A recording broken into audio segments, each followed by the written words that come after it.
Diciembre, día 19 del año 2019 de la encarnación de nuestro Señor Jesucristo.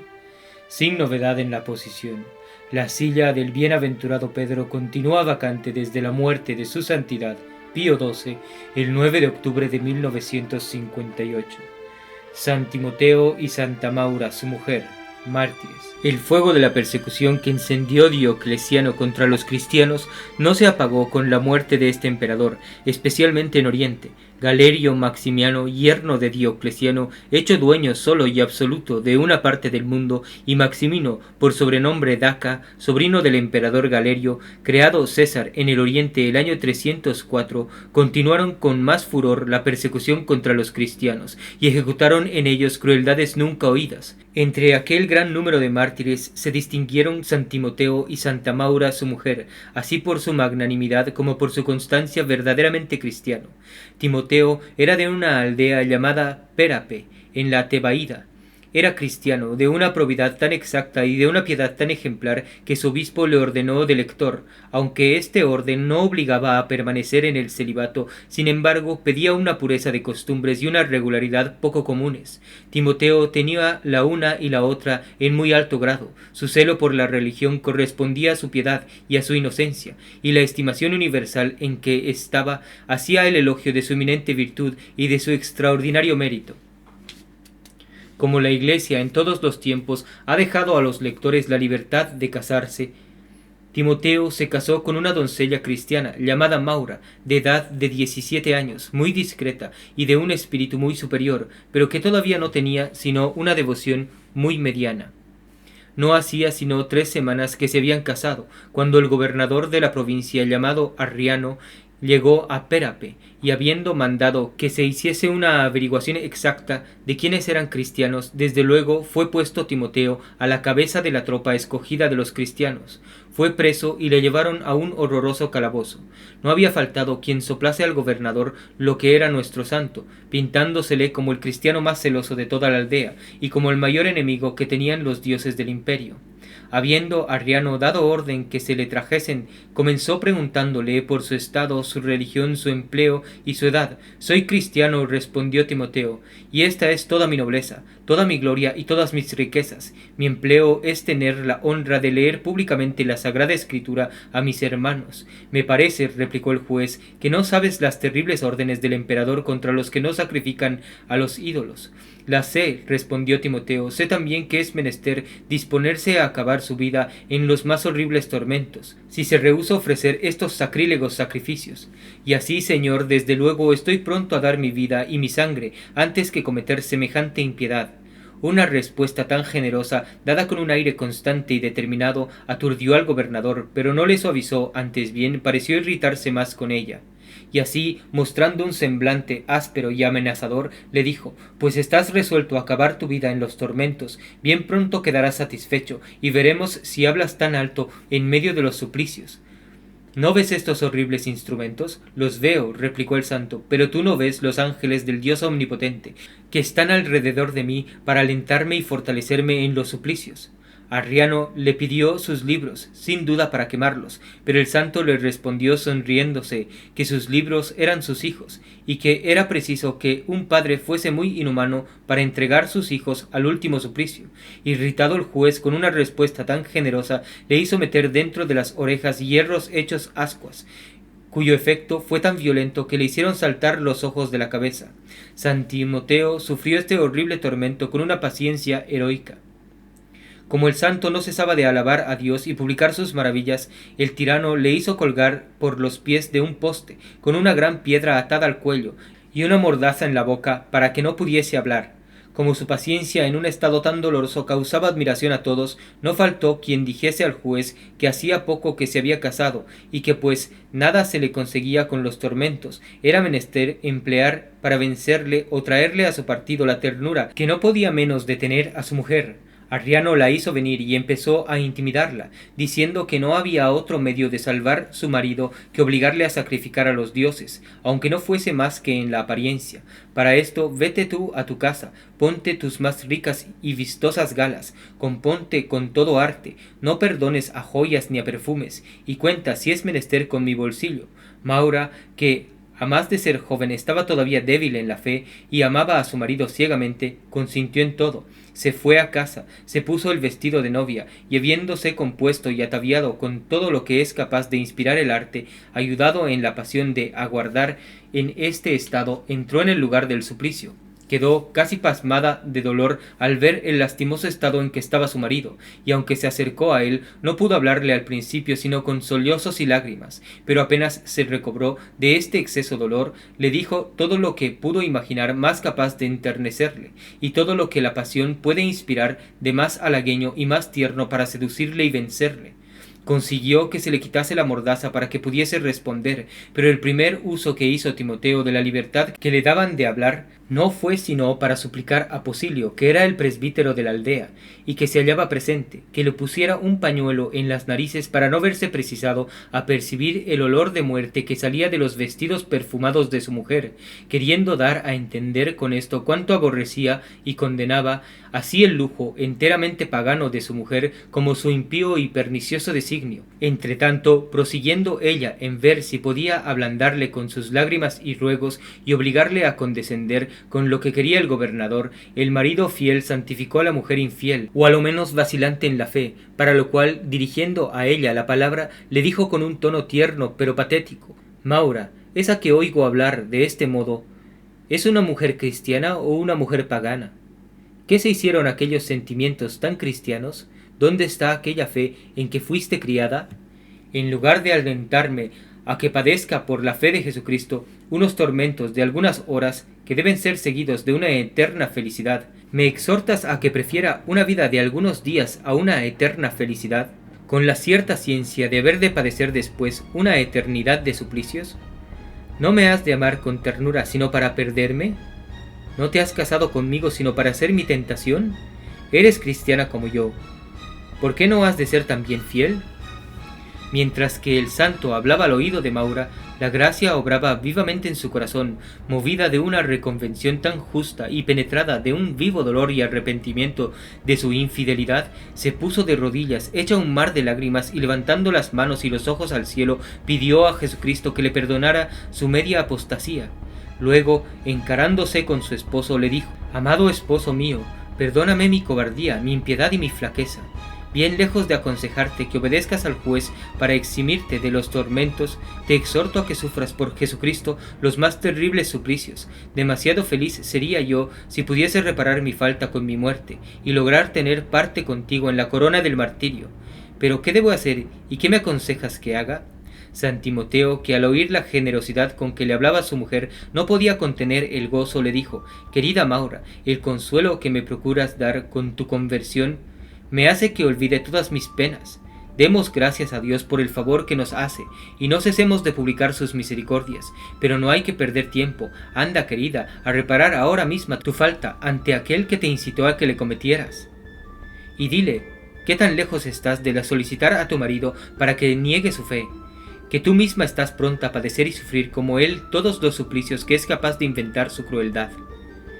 Una proposición como esta espantó a nuestra santa, la que respondió a su marido: Soy joven, como tú ves, y temo que no he de poder sufrir el rostro de un juez enojado, ni el rigor de los tormentos. San Timoteo la exhortó a poner toda su confianza en Jesucristo, el que no dejaría de asistirla y de hacerle fáciles todas las cosas con su gracia, y dirigió al mismo tiempo su oración a Dios para que les diese a entrambos fuerzas para vencer a los enemigos de su nombre. Esta oración encendió de tal suerte el fuego del Espíritu Santo en el corazón de Maura, que intrépida fue a presentarse al gobernador y decirle el pesar que tenía de haber diferido a sus sentimientos, y la resolución que estaba de padecerlo todo antes que dejar de ser cristiana. Sorprendido el juez al ver una mudanza tan inesperada, no dejó de atribuirla a encanto y arte mágica de Timoteo, según la prevención ridícula de todos los paganos, y así le dijo: No dejo de conocer el sortilegio que hay en esta tu frenética resolución. Créeme, hija mía, y escarmienta en cabeza de tu marido. Si él quisiere ser insensato, haz que su misma insensatez produzca en ti dictámenes de prudencia y de cordura. Déjale perecer en su supersticioso capricho. Yo tengo prevenido un nuevo marido. Este es uno de mis principales oficiales, que te hará feliz haciéndote por su calidad y por su empleo una de las más grandes señoras. Maura se burló de esta propuesta y le dijo con un tono muy resuelto que ella no tendría ya otro esposo que a Jesucristo, el cual solo sería para ella todas las cosas. Irritado Arriano con una respuesta tan generosa, hizo que le arrancaran ahí mismo sus muy hermosos cabellos. Durante este tormento se oía la santa que bendecía a Dios porque la purificaba de las vanas complacencias que podía haber tenido en ellos, y de los pecados que había podido hacer cometer a los otros con este adorno superfluo. El juez, más colérico con esto, hizo que le cortasen los dedos, y la santa dio también gracias a Dios porque por medio de este nuevo suplicio tan doloroso esperaba que le perdonaría el mal uso que había hecho de sus dedos para componerse con tanto artificio. Aturdido Arriano y todavía más irritado al ver una constancia tan poco esperada, la hizo meter en una caldera de agua hirviendo, pero Dios, con un milagro bien visible, detuvo el efecto de esta agua, de suerte que la santa se encontró en ella como en un baño muy templado, que también le servía para purificar todos los pecados de su vida pasada. El juez pareció admirarse de este prodigio, el que no contribuyó poco a su conversión, que sucedió pocos días después. Pareció también estar resuelto a dejar ir en paz a la santa, pero temiendo que su benignidad se la imputarían a delito, hizo aplicar al cuerpo de la santa un fuego compuesto de azufre y pez, que causaba horror a todos los asistentes, pero la santa se burlaba de este suplicio, no menos que de los precedentes. Despechado Arriano de verse vencido por la constancia milagrosa de una joven de 17 años, condenó a los 2 santos mártires a ser crucificados y a expirar en este horrible suplicio. Al tiempo que le llevaban al lugar de la ejecución, se arrojó sobre ella su madre, hecha un mar de lágrimas, y dando muchos gritos. Todos se enternecieron a la vista de este espectáculo. Solo la santa se mostró insensible, y habiéndose soltado de los brazos de su madre, corrió a la cruz que estaba aparejada. El juez tuvo la crueldad de mandar que dejaran al marido y a la mujer pendientes uno enfrente de otro, sin quitarles la vida de pronto, a fin de prolongarles el suplicio y de aumentar la violencia de la muerte con la lentitud. Permanecieron vivos en este estado por algunos días, alabando a Dios sin cesar y fortaleciéndose el uno al otro con sus recíprocas exhortaciones. Las actas del martirio de estos santos dicen que Santa Maura tuvo en este tiempo una visión, en que se le mostró en el cielo un trono muy alto con una corona para ella, y un poco más arriba otro trono para su marido. Como ella preguntase por qué estos 2 tronos estaban separados uno del otro, se le respondió que, como después de Dios se debía su conversión al celo, a los buenos ejemplos y a las oraciones de su marido, era justo que los puestos y las coronas fuesen también diferentes. Antes de entregar el espíritu, esta heroína cristiana exhortó a todos los que estaban presentes a poner toda su confianza en Dios, a no pensar sino en el negocio importante de su salvación, y a no hacer aprecio sino de los bienes de la otra vida. Estos 2 ilustres mártires terminaron su gloriosa carrera el día 19 de diciembre a principios del IV siglo. La fiesta de estos santos mártires es todavía muy célebre entre los griegos, que han hecho pasar la celebridad de su culto hasta los moscovitas y otros pueblos que siguen sus ritos. Se ve en Constantinopla, en el palacio de Justino, en el cuartel de Pera o de los Sicos, una magnífica iglesia bajo su invocación, lo que hace creer que quizás se trasladaron sus reliquias a aquella ciudad. Martirologio romano. En Alejandría de Egipto, San Nemesión mártir, quien, habiendo sido calumniosamente acusado de ladrón, compareció ante el juez, justificóse de este crimen, mas luego tuvo que comparecer como cristiano ante el juez Emiliano en la persecución de Decio. El juez le mandó atormentar 2 veces, condenándole definitivamente a ser quemado con unos ladrones. Así presentó la imagen del Salvador, que fue crucificado en medio de 2 ladrones. En Nicea, San Darío, San Zósimo, San Paulo y San Segundo mártires. En Nicomedia, San Ciriaco, San Paulino, San Segundo, San Anastasio, San Síndimo y sus compañeros mártires. En la Mauritania, San Timoteo, diácono, quien después de una dura cárcel consumó su martirio en medio de las llamas por la fe de Jesucristo. En Gázara, en Palestina, el martirio de Santa Meuris y de Santa Tea. En Auxerre, San Gregorio, obispo y confesor. En Orleans, San Avito, abad, ilustre por el don de profecía. En Roma, Santa Fausta, madre de Santa Anastasia, ilustre por su nobleza y piedad. En San Claudio, en el Franco Condado, San Ribero, monje. En Sens, San Onou, obispo. El propio día, San Mengors, conde de Güeldres. En Aviñón, el venerable Urbano V, papa. En la Mauritania, San Timoleón, mártir; en Cartago, el niño San Nemesiano, celebrado por San Agustín; en Heidenheim, en el Palatinado, en Baviera, San Combando, primer abad de aquel lugar.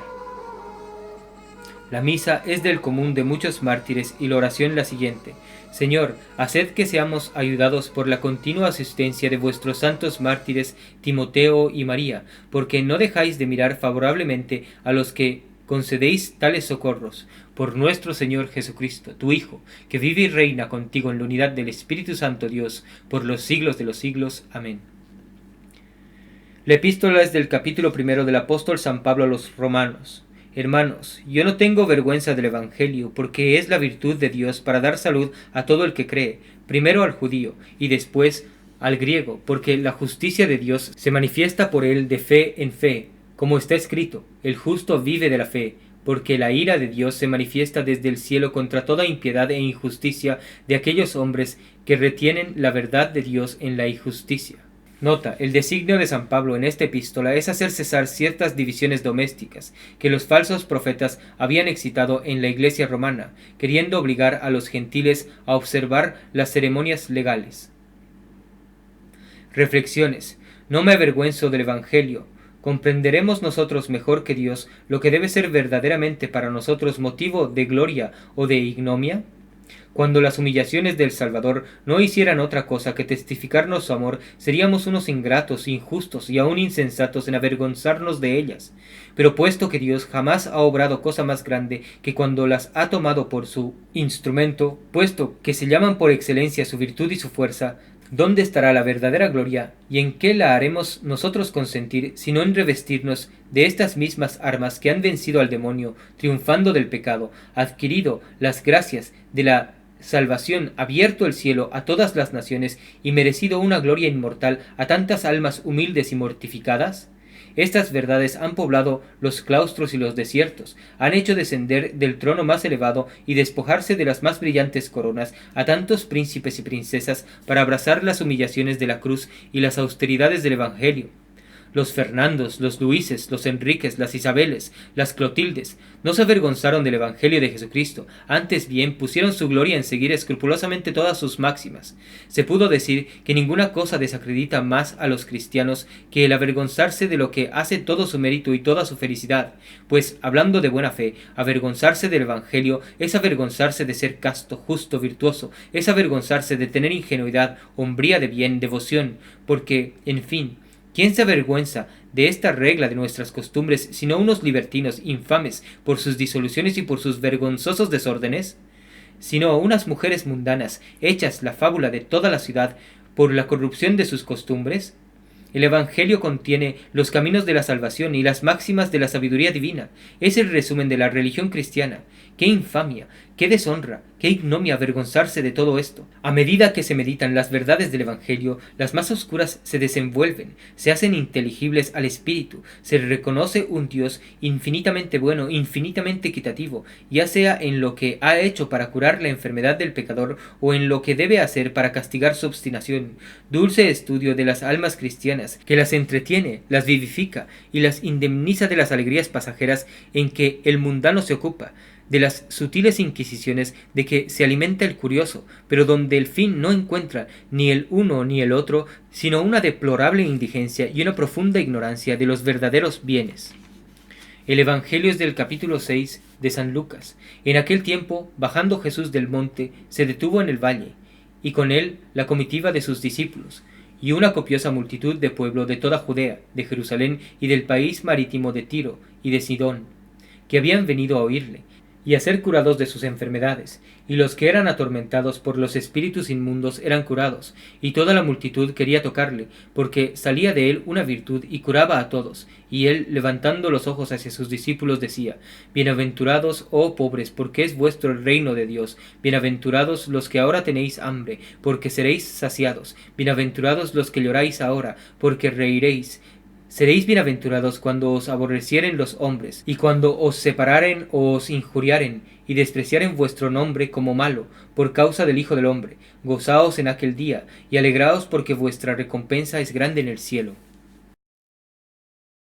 Meditación del estado de humillación de Jesucristo en su nacimiento. Punto primero.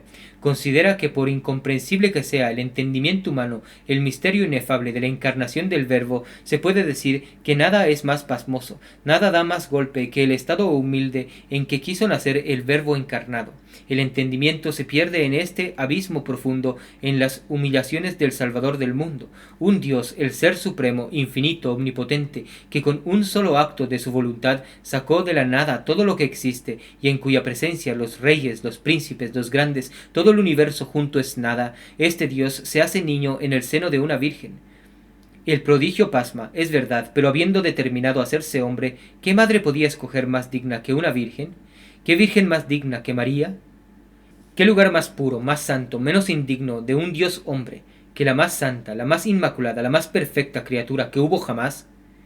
Que esta arca misteriosa del Nuevo Testamento, que el mismo Dios había adornado y enriquecido de las más preciosas virtudes y de todos los hermosos dones de la gracia y de la naturaleza? Pero no es lo mismo del lugar en que quiere nacer. ¿Qué cosa más despreciable que un establo?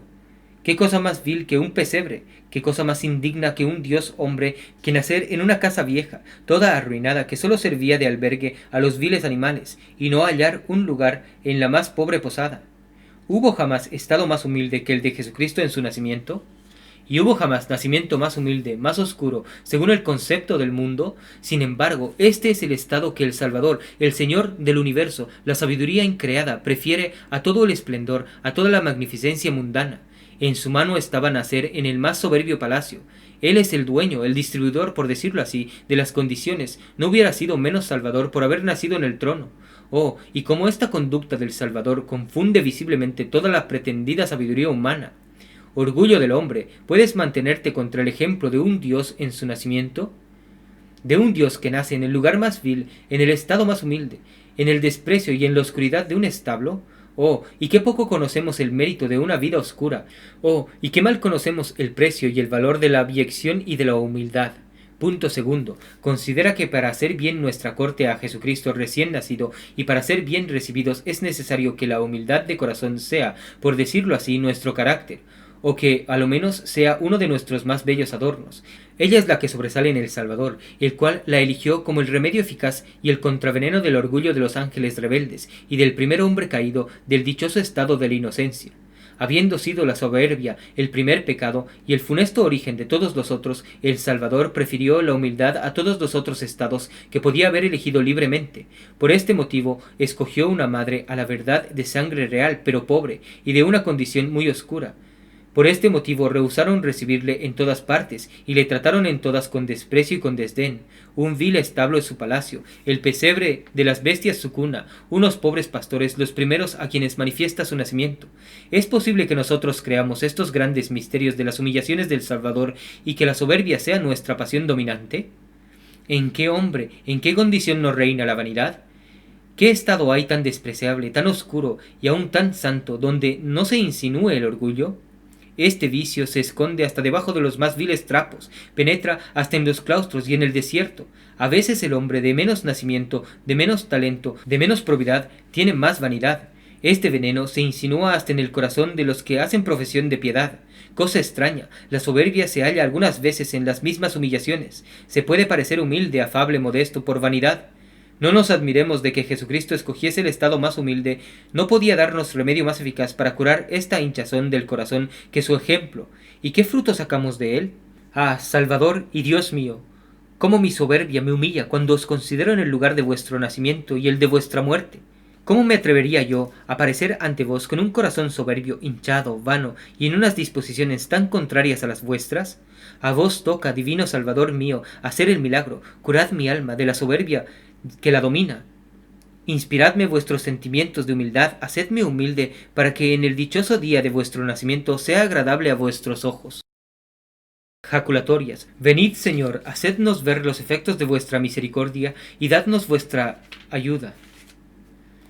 Tengamos los mismos sentimientos que tuvo Jesucristo en su nacimiento. Propósitos. 1. Se estudian y se imitan las inclinaciones, los sentimientos y los gustos de los grandes, algunas veces hasta la servidumbre, cuando se les quiere dar gusto y parecer bien a sus ojos. Se estudia su humor y aun su gusto, por más singular y ridículo que sea. Se alaba, se aprueba, se sigue todo lo que les agrada, sobre todo en los días de ceremonia. Se viste con relación a este objeto. Se pone la atención en la tela, en la forma, en el mismo color de los vestidos. El gusto del soberano es la regla de todos los cortesanos, especialmente en el día de su cumpleaños, y le haría mal la corte quien se presentara de otro modo. La humildad es la virtud que domina, por decirlo así, en el nacimiento del Salvador. ¿Quieres honrarle en este día? ¿Quieres hacerle la corte? No te presentes delante de él, sino con el corazón humilde. Esta es la disposición que pide a todos los verdaderos fieles. Aplícate desde este día a una virtud tan necesaria. Haz muchos actos de humildad en todos estos días que preceden a su nacimiento. La mejor preparación es juntar con la inocencia la humildad del corazón. 2. Añade en estos días a tus ejercicios ordinarios de piedad la visita de los pobres enfermos y de los pobres desventurados en las cárceles. Visita a los pobres de la parroquia y distribuye entre ellos tus limosnas, y particularmente entre los pobres vergonzantes. No pierdas ocasión de humillarte, y ahoga ese orgullo secreto que no siempre está extinguido aun en las personas devotas. Por poco que observes los movimientos de tu corazón y los motivos de tus acciones, descubrirás bastantes artificios y sutilezas de tu amor propio, las que todas son malignos efectos de ese orgullo sordo y secreto. Sé constante y exacto en reprimirlos y contradecirlos. Pídele a Dios esta importante virtud en todas tus oraciones. Pon por intercesora a la más santa y al mismo tiempo la más humilde de las puras criaturas, la Santísima Virgen, para que te alcance esta gracia tan necesaria para honrar el nacimiento de su adorable Hijo. Que el testimonio de estas santas vidas sirva de alimento para todo cristiano que, haciendo uso de razón, considere que el celo con que se debe defender la verdadera fe católica no es negociable, que debe ser capaz de llevarnos a la misma muerte y lograr la corona del martirio de ser necesario, antes que abrazar cualquier filosofía falsa, modernista, naturalista o racionalista, que conducen indefectiblemente al indiferentismo religioso y al falso ecumenismo. Banderas y estandartes de la falsa Iglesia de los últimos tiempos conceden el Vaticano. ¡Viva María Santísima! ¡Viva Cristo Rey!